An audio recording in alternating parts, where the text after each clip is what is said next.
પપ્પા, મેં મારી પહેલી સેલેરીમાંથી તમારા માટે આ નવો નક્કોર મોબાઈલ ખરીદ્યો છે. થેન્ક યુ બેટા, પણ મને આને વાપરતા તો આવડતું નથી. હું તમને ઇન્ટરનેટ એપ્લિકેશન વાપરતા શીખવાડીશ.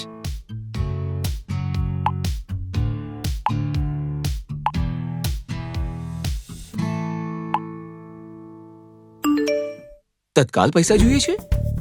વિજય મારો ખાસ મિત્ર છે, મારે તરત એની મદદ કરવી જોઈએ. હું હમણાં જ એને પૈસા મોકલું છું. મોબાઈલ પેમેન્ટે જીવન સરળ બનાવી દીધું છે. અરે વિજય, હવે તારી તબિયત કેમ છે? એવું શું થઈ ગયું હતું તને? મને કંઈ નથી થયું. હું તો એકદમ ઠીક છું.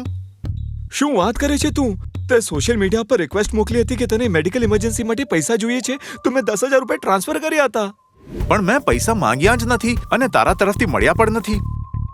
સોશિયલ મીડિયા પર સાચે જ મારા દોસ્તે પૈસા માંગ્યા છે સમજીને મેં 10,000 રૂપિયા એક ફ્રોડ માણસને મોકલી દીધા. હું છેતરાઈ ગયો. સતર્ક રહો. સોશિયલ મીડિયા પર થતી છેતરપિંડીથી બચો.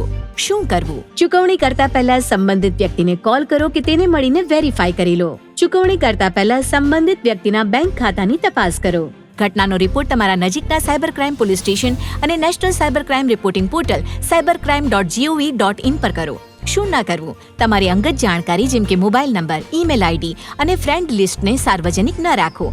એવા લોકોની ફ્રેન્ડ રિક્વેસ્ટ કે ફોલો રિક્વેસ્ટ સ્વીકાર ન કરો જેને તમે વ્યક્તિગત રૂપે મળ્યા ન હો.